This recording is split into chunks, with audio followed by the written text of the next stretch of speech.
These stools were here whenever we moved in. There's nothing really wrong with them. They're built pretty well. And surprisingly, they're comfortable. But they don't really fit the space. They're a little bit too wide. And that's my rear exit door. When two people are sitting on them, there's not really enough room for both. So I think today, I'm going to build new ones. I'm going to go with a round design as opposed to a square or rectangle. But I think they'll fit better, and I won't trip on them every time I come in and out the back door. So let's get in the shop, see what kind of plans I have. I'm using plans that were drawn up by Steve Ramsey of Woodworking for Mere Mortals, and it's a solid design. I have made some changes. Instead of the spindles going into the sides of the legs, I'm going to half lap a rectangular piece into the front of the legs. And I've narrowed up some of the parts that I thought were a little bit beefy. Other than that, it's a great design. I did make a mistake on the first one, which we're going to talk about, changing the degree from 7 to 5, but we'll talk about that in a minute. Oh man. 3 days ago it was in the 90s. Today it's cold, snow flurries. Wonder why people get sick. That's what my mom used to say. So I'm out in the shop, flannel on.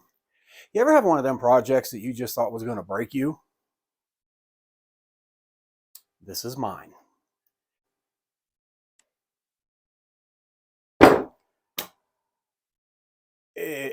It's not what I thought it was going to be. The concept's great. Wobble. Wobble is one of the things I'm going to address. I have effectively made a plant stand.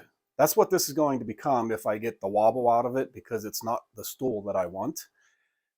This one, it took me almost a week to get to this point, and this isn't right, but hopefully I've learned from my mistakes, which is why I chose not to include any of that video, because it was chaos. So I'm going to take those mistakes that I've made and I'm going to learn from them and hopefully streamline the process, make it easy for you to understand, make it easy for me to understand, and maybe we can get a couple of these things built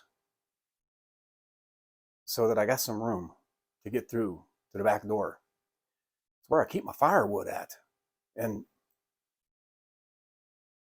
we might need some.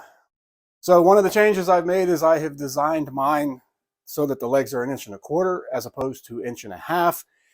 At the moment, it's wobbly. At the moment, they're 1.75 inches, too daggone big. So I'm going to take 1/4 off of each side because I have a seam in the middle and I don't want the seam to be to one side or the other.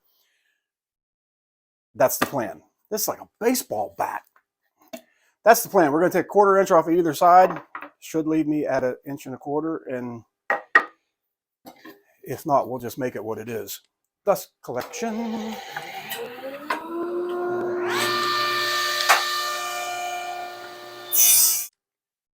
One of the things I learned in the prototype is once you start cutting angles on these legs, it's hard to measure length.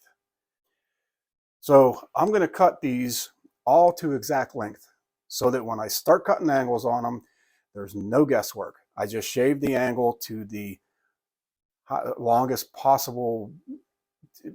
They're all going to be the same, is what I'm trying to say. So I have these all together and clamped. I'm just going to go ahead and cut these to length. And then we'll start talking about compound angles. What a pain. So if you choose to make one of these, just know ahead of time that there is this evil angle called a compound angle. One of your best friends in this build is going to be this digital angle finder. I think I've talked about this before. Set it on your tabletop. It is zeroed out. Stick it to the side of your blade, and it says 90, which is good. That means that my table saw is in pretty good tune. We're going to make this one 7 degrees as opposed to 5 degrees like I did on the prototype, which is now a plant stand just because. So 90 minus 7 is 3. Sure is. Okay, now,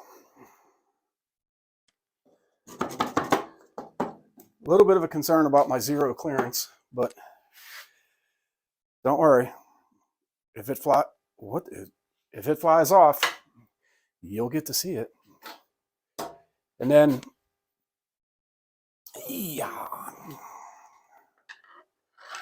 I don't have one of them fancy, expensive miter gauges. This is the one that came with the saw, and it works okay. So I've done some experimenting, and that's wrong right off of the bat. I can see it now. So I have this going the wrong direction. 7 degrees. Okay. Sure. This is my test piece. I ain't cutting a leg yet. No. I have a piece of tape on this side, piece of tape on this side. I think what's going to happen, I'm going to cut this end to 7 degrees. I'm going to flip it, flip that so that that side is up. And we do that to all of the legs. They should be exactly the same.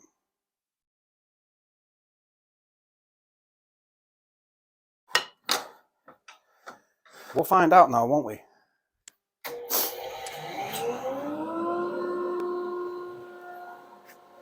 I've done all these cuts and haven't had a pair of safety glasses on for any of them.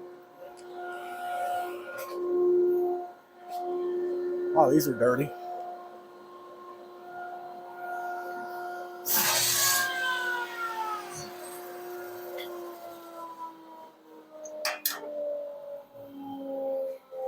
And you can kind of just eyeball it. This angle is going this way and that way, and my top is flat, and that's what you want, because when you attach your top, you can't have it on an angle, otherwise people are going to slide off the stool and hurt themselves. Lawsuits ensue. Just make it flat on the top. Okay, real deal time. This is my actual workpiece that I'm cutting. Nice thing about a zero clearance insert is I know exactly where that blade is going to hit.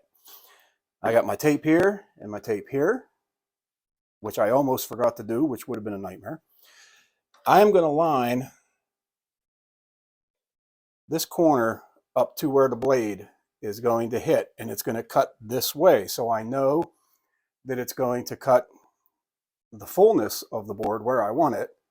And then I can do the same thing when I flip it over. Every one of them should be exactly the same. Sure.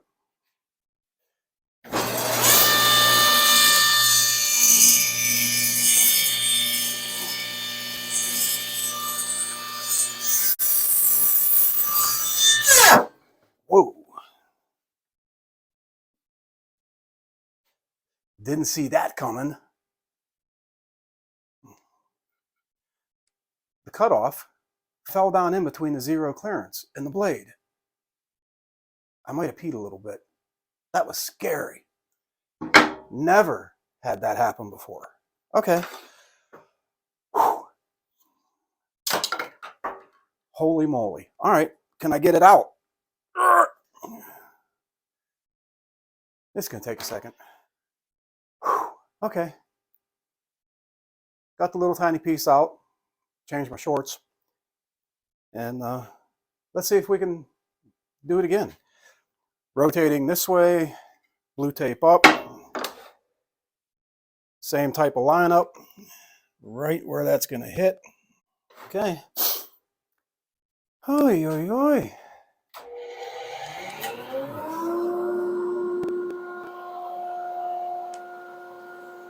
Ain't nothing to it but to do it. That's why you never stand directly behind the blade.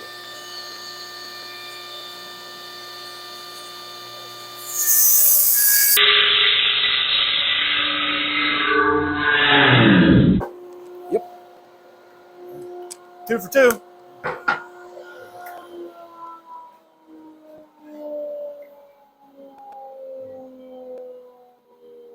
I have a new plan. Hang in there. Here's the plan. Switch back to my stock throat plate. it has a wider opening, which normally you don't want. You know, you want that zero clearance, but in this case, zero clearance with an angle is creating an issue. So now if I get this little sliver, it has some place to go. It'll fall down in there, probably get sucked up in the dust collection, hopefully, but it should go straight down and it shouldn't lock up the blade again. Listen, folks, I'm not a young man and I'm not in great shape. I don't need a heart attack right now. So I'm going to go ahead and cut these up again. Excuse me. The biggest thing I learned on the prototype is take your time. Make sure that you're cutting where you want to cut, how you want to. Third time's the charm. I don't even know what that means. Does that mean the third time I'm not going to have an issue, or the third time it's going to come back and kill me? Don't stand directly behind the blade.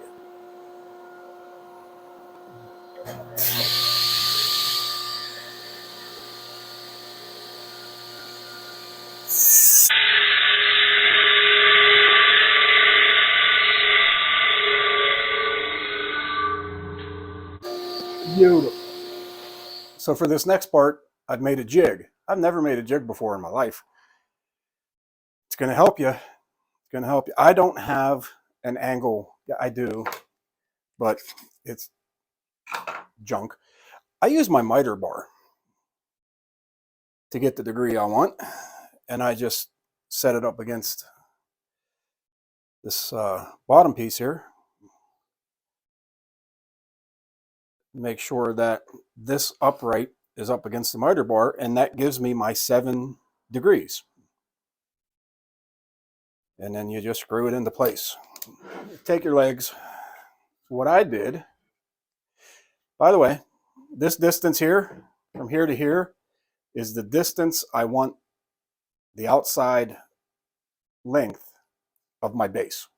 Okay, so when it is sitting, come on now, don't be cruel. When it's sitting like this, I want the outsides to be 13 inches, no more than that. So from this space to this space is 13 inches. Okay, so what do? I set these up this way, so I know which way they're going to go. And then I just lay them flat this way into the jig. I know that my height is going to be the same, and it's always going to be the width that I want it. You can clamp this to the table, which I would recommend. You can clamp these to the jig, which I would recommend, because now you're going to be doing some measuring, and that measuring's got to be on. So let me get some clamps, and I'll show you what we're talking about. Okay, I've gone ahead and slid this down on my bench because my bench is also an outfeed for the table saw, and I'm going to need that in hopefully just a couple minutes. Everything goes right. Now we're going to start measuring for our first cross piece. The angles come into play for this also. It's not as easy as just swiping and going. I know that the top of, just cover up the plans, the top of my first step, excuse me, I want this to be 12 inches up, okay? That seems comfortable. That's what the ones that are sitting there now are, and they're comfortable. So I just want people to be comfortable when they sit on my stool. That's what I want. So what I'm going to do, whether this is correct or not, this cross piece represents the floor, the flatness of the floor. Now, if I measure up at this angle, I have a feeling it's going to be different. I don't know how angles work. Geology didn't work right. I didn't learn in my school. So, with geography, algebra. Anyway, whichever one's angles. So I'm going to measure from what's going to represent the floor. My clamp's in the way. So 12 inches. Nice pencil. Dum dum. Okay. That's my 12-inch mark. You take a chance. Line that up on the line. And mark it this way. because I just got done preaching about not rushing, double checking everything. We're gonna double check it. 10 3/4. Okay, great. We're gonna mark this one, we're gonna mark this one. We're not gonna cut them at the same time, as in both of them at the same time, but we're gonna cut them at the same time. Next on the old agenda is to cut this out. That this is where that cross piece is gonna go. And on the back side, I've made a mark that is the angle that that's gonna go. It's not where, I'm not going by that for the measurement. I'm going by that so that I know which way this angle is going. This became a very confusing part of that build for me. That's where the first cut's gonna be, and then I'm gonna move it down 1 1/4 inch, cut the next one, and then we'll just hog out the material in the middle.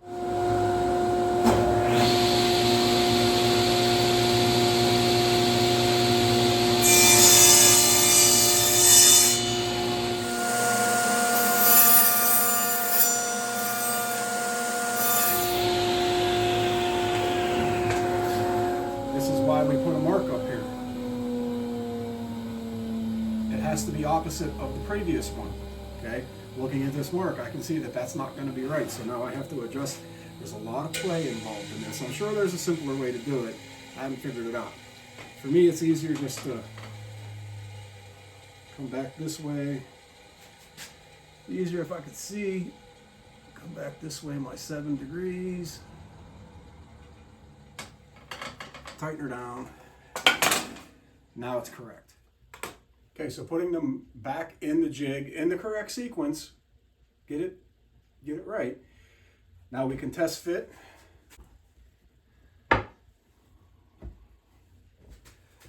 Looks like I have to take just a sliver off of this one. It's really close, but it just needs a sliver. This is also where I start labeling. Okay, I'm not going to throw letters all over the place, but I'm starting to put letters or numbers, whatever you want to use, so that I know that once this is in place, this is joint A. A on this piece has to match A on, insert tab A into slot B, which will give you origami part C. Anyway, this is simply so that we can keep track of them later and get them back in the right place. I got that to drop in, maybe a little bit too sloppy. There's a workaround for that. Okay, there is, don't worry. I'll show you when we get there. It's just a smidgen too loose.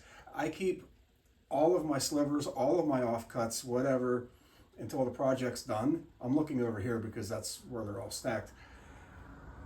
When it comes time to put this together, I can just slide a sliver down in there with some glue. It's going to tighten that up. No one's going to know. I'm not going to tell anybody, and folks, neither are you.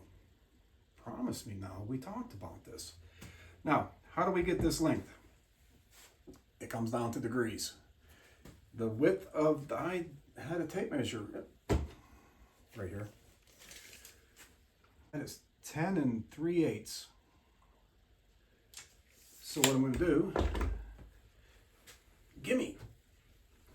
I'm going to measure this out 10 3/8. And you can go right off the corner. That's fine. And then, so that I'm not confused, because obviously by now you know me, I confuse easily. I put the angle that I want, extreme, 5 angles. It doesn't matter what, just so you know that it's toe in. If you're into cars, you know what that is. I'm going to use old trusty here. Nah, maybe I'm not. I don't know. I don't know what I'm going to do. Maybe I'm going to use trusty here. See what it's at. It's actually set at 5 degrees now. I have to remember to reset that or this is a mess. So let me cut these. We'll drop them in. See if I got the length right. Okay, got it cut. Got it set in. Make sure that you're in your jig when you put this into place. That's going to make sure everything is the way it's supposed to be. My cut was actually about an 1/8 inch, 16th to an 1/8 longer than what it was. Because again, eyes aren't what they used to be. And that's good. You want it to be longer, you can bring it down. You can cut to that perfect size. Now, this again, like I said, this is where I start lettering things. This is A, this is B. Once you're at that point, you take these out, put the other two in, repeat the process. So that's what I'm going to do. I'm going to repeat the process, and then we'll go into the next slat, which is going the opposing direction. And that's where, again, it starts to get a little bit confusing. You got to make sure the legs are in the right orientation. So let me get these ones cut, and then we'll talk about that orientation beyond recommendation thing. Okay, got the next piece cut. It's in place, that is C and D. So what I've done is I've taken the opposing set of legs to this set of legs and I flipped them over, okay? Because our next pieces are going to run stand up this way, okay? And that's where things could get a little confusing. But they maybe don't necessarily need to. So we know these are going to set like that. That's opposing each other. So that tells me that my next stringer, which is what I like to call it, I don't know if that's correct or not, is going to be on these two legs and on these two legs. And I don't remember what height that was going to be. Hang on. Oh, I took the time to not put it on here either. Yay. I think I was going lower. I think I was going under these ones. I don't want them to be, I don't know if I move this stuff. I don't know if you can see what I'm talking about. Let me get these things out. I don't want them to be in the same spot as these cross pieces, because then you're losing all the strength of your leg. I am going to give an inch of space in between and then do these ones. So taking my corresponding legs, taking that out and lifting this up. Again, it's going to go that way. Back into the jig. This jig is everything, okay? It's going to make sure that all of your stuff is where it's supposed to be. The bottom of this is 10 and, what was it, 10 and 3/4? Yeah. So coming down an inch would give us 9 3/4. Golly Moses, my nose is running. That's what happens when it's 90 degrees one day and 30 the next. Okay. And then we get our angle gauge, because I know where it's at now. And that's going to be the top of our slat. And then we just repeat the process again. Okay. Next day, 2 days actually, I think. I don't remember. I've lost track. I've started milling up wood for another project, and now everything's... Anyway, man, what a day we got today for spring. We've gone from mid-90s to snow. It's 80 degrees today. You're going to hear traffic noise because I got the garage door up. It is so nice out, but that's okay. We'll get through it. You'll see I got my jig flipped around facing the other way. I built a different jig. The first one I built was built out of softwood, and I got a lot of flex in it, and that's no good. So this is some scraps. I think it's a maple shelving unit. It's definitely a hardwood, and I think it's maple. So that's what we're going to call it. What we're going to do is cut a piece right in here. That does two things. It strengthens the top up, and it gives me a way to attach the top to the base. This is, once again, it's not a compound angle, I guess. It's this angle, and then I have to cut an angle on the top of it so that it's flat across. Everything is 7-degree angle. So when you're looking at that, that's a 7-degree angle. When you're looking at this, that's a 7-degree angle. When I have to cut it flat, that's a 7-degree angle. Okay? It ain't difficult. It's just mind-boggling. Okay. There's one. Now you can see what I'm talking about, an apron type thing. This is taboo in the woodworking world, but I'm going to do it anyway upon my wife's request. I'm going to screw these pieces in. Okay. I'm going to drill and plug them, and unless you know it's there, you won't see it. But she would like to know that it's not going to fall apart. Because you haven't noticed it, I'm a bit round. I need all the help I can get here. Okay. So I just need to cut 3 more of these.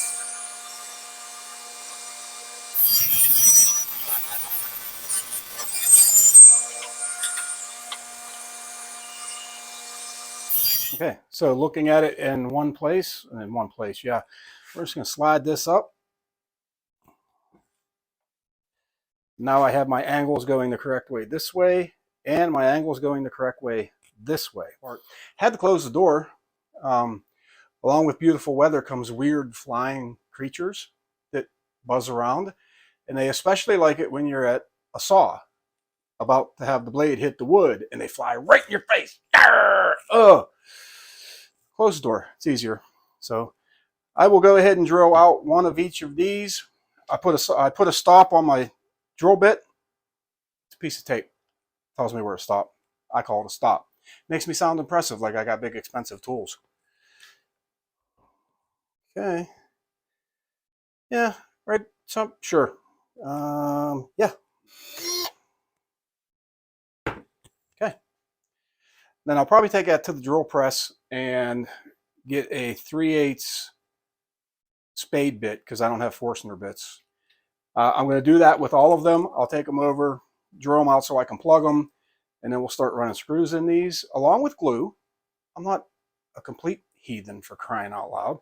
We'll put some glue in here and some screws, and we're down to it. This is where we start assembling. I'm going to dry fit everything first before I start putting glue in, because I've learned.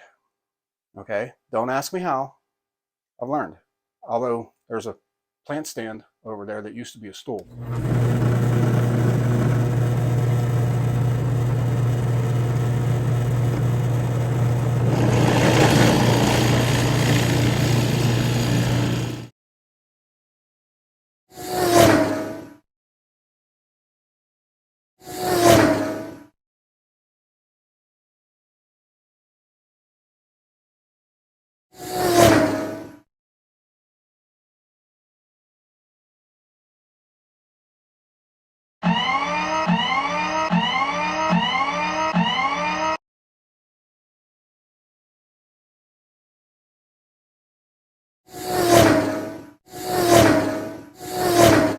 So here's how it stands right now. Yes, I know it's ugly because it's got them nasty black drywall screws, but that's okay.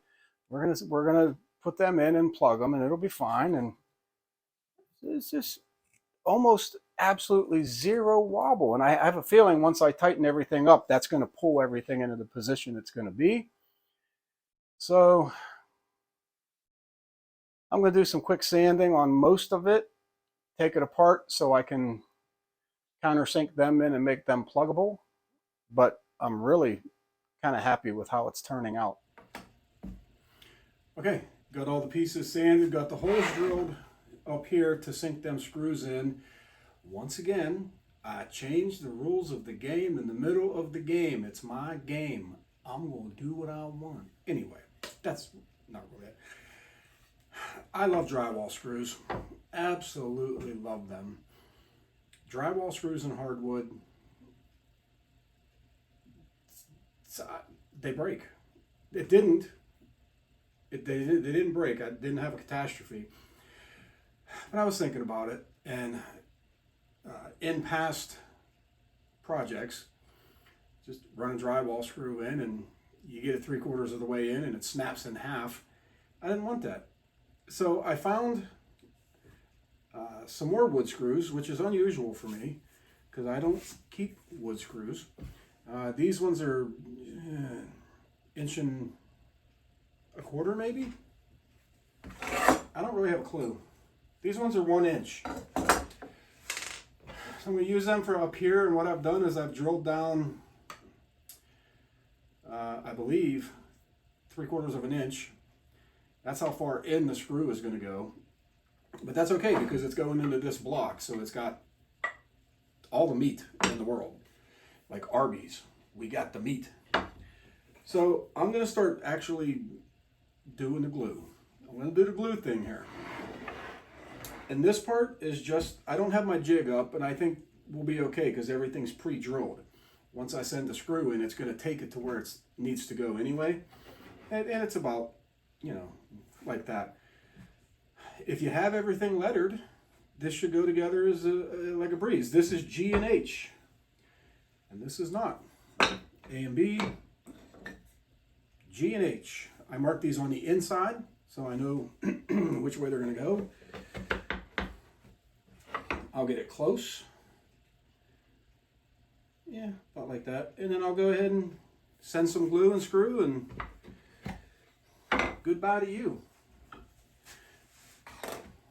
If you guys ain't getting these song references, I'm really sorry. Oh, by the way, I have to make 2 of these. This is only 1. Problem is, right over there that you can't see off camera is a whole stack of wood that I milled up today for a project that is on a time crunch. Okay? Kind of time crunch like if you watch reality TV. If we don't get this done in time, we're going to lose the shop. Okay? It's one of those time crunches. It's really not. Building something for a sale that the church is having. But I am on a time crunch in that I have to have it done before the sale. And I have to make another picture frame. Imagine that. This one's going to be different though. I'm going to record this one because it's a, it's not a, what am I doing with that? It's not a floating frame. It's like, that's my wheelhouse is floating frames. It's not that. This is an actual picture frame with glass and backing and all of that kind of stuff. So I'll do a video on that one too, because I'm sure I'll be learning as I go with that one. So I'm going to go ahead and finish gluing this up. And before I start slinging stain on this, well, we didn't talk about the top yet. We'll talk about that. You know, we'll just talk about it now. Here's my top. Okay, nice talk. This is 1-inch thick red oak. I took 2 6-inch pieces, glued them together. Actually, they weren't quite exactly 6 inches. I wanted a 12-inch-ish top. This is 12-inch-ish. This weighs 12-inch. This weighs about 11 7/8. It's got just a smidgen of a square spot. Anyway, long story short, my planer is only 6 inches, or my joiner is only 6 inches wide. I can only joint a 6-inch board. So, that's what we got, but it's beautiful. It came out beautiful. I had to cut it out with a jigsaw. Doug, if you're watching, your idea for the bandsaw on the resawing, it was great. Unfortunately, broke a bandsaw blade. Using the bandsaw for, you know, I was being dumb. Had the wrong blade in it. I tried to use it for a scroll saw. Snap. Anyway, jigsaw. 1/4-inch round over bit on a router, and she was good to go. So that's what's up here, so you can sit down. I'm going to go ahead and finish getting this glued up and everything, and before we start getting stain throwed on it, I guess we'll check back in and see if there's a wobble, because you know how I feel about that. Ain't no wobbles when she's gone. Okay. Oh, all right. I'm going to go ahead and finish gluing this up. C, D. Okay, it's an alphabet. I think I can do that. Okay, so I stopped by the hardware store this morning and picked me up a plug cutter. I would have got it last night, but they close at 7. It's a small town where we live. This is made by Irwin, and it's a 3/8, which is exactly what I wanted, so that works out well. I think I gave $8.95 for this, so they're fairly affordable, and they change a lot. So they tell me all you got to do, set that to the depth you want, and go to town. I need 16 of these things. This may not be big enough, but we're gonna try it.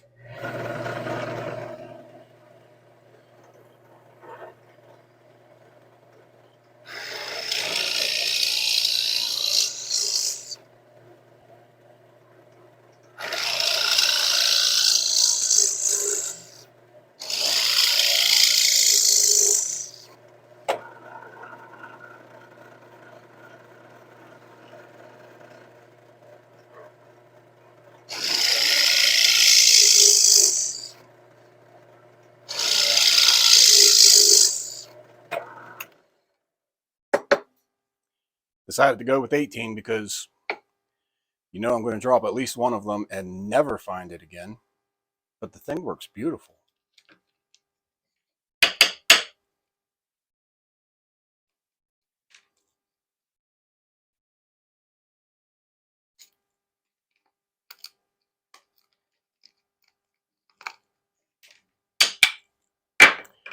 Okay.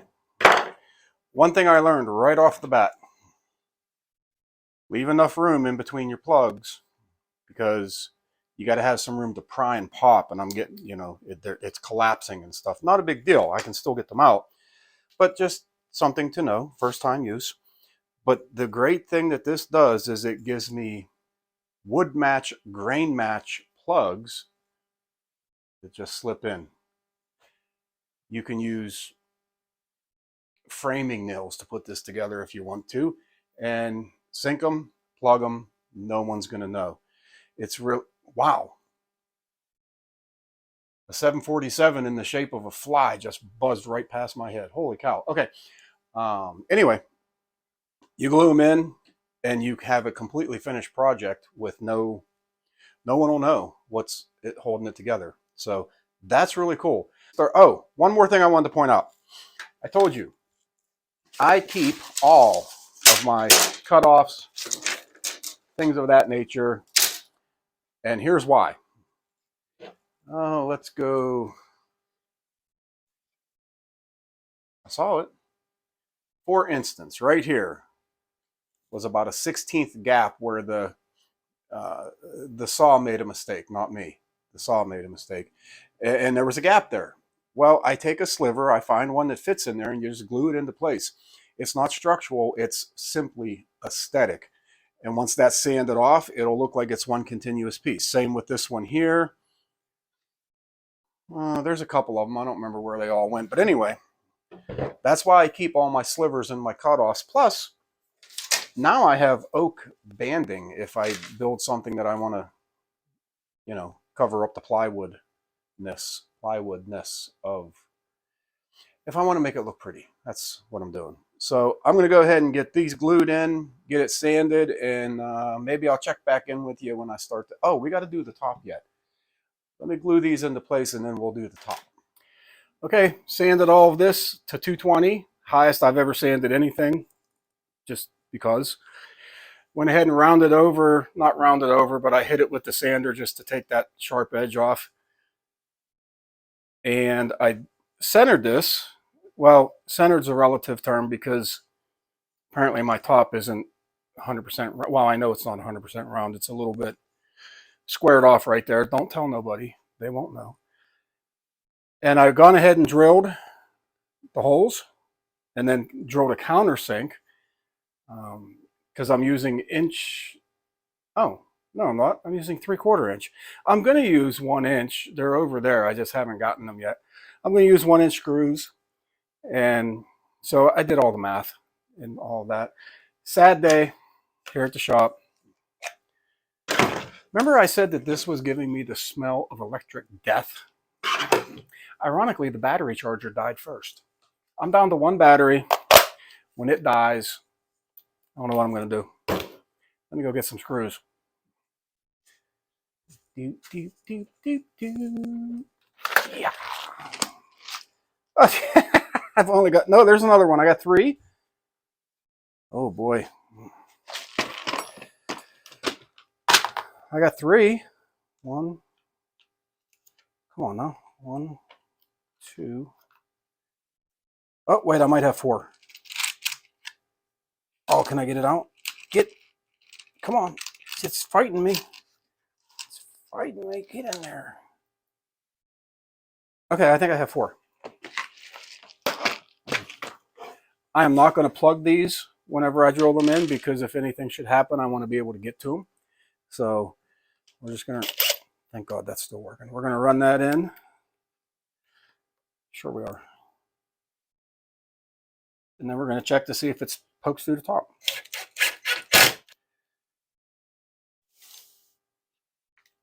Oh, knucklehead.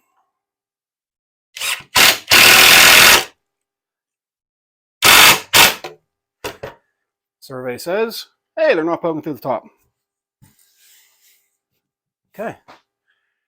That's what it looks like with a hat on it. I am not going to stain this right now because the boss is home and we're hungry. Say hi, boss. Hi. So we're going to eat salad. We're having salad tonight. That's like a waste of a dinner. But we're going to have chicken with tater tots and make it nice.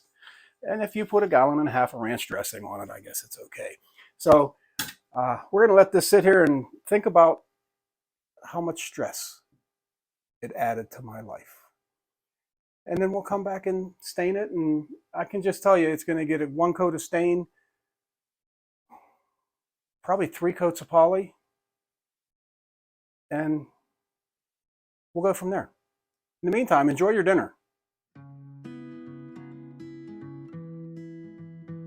I believe that for every maker or every builder, there is a favorite part of their project. Some people like the design phase, others like assembly, while others like the finish. For me, it's this right here. That moment that the stain hits the wood and the beauty comes out. It's in that moment that all of the stress, the mistakes, and the heartaches disappear. And I remember why I pushed through the doubts.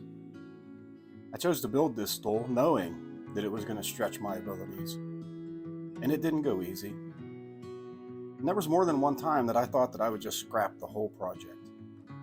But in those moments, I remembered what Paul said. Paul the Apostle, not the Beetle.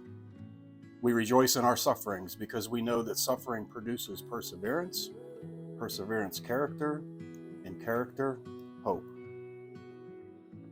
Folks, as I said before, if we want to grow or get better at anything in life, we have to get out of our comfort zones and try something that we've not done before.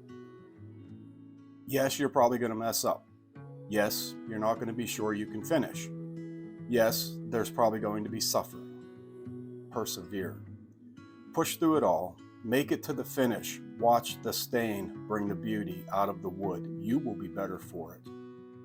I still have another stool to build, but I'm not near as worried about it because I'm going to take everything that I learned on this one, apply it to the next one, and it'll go much better.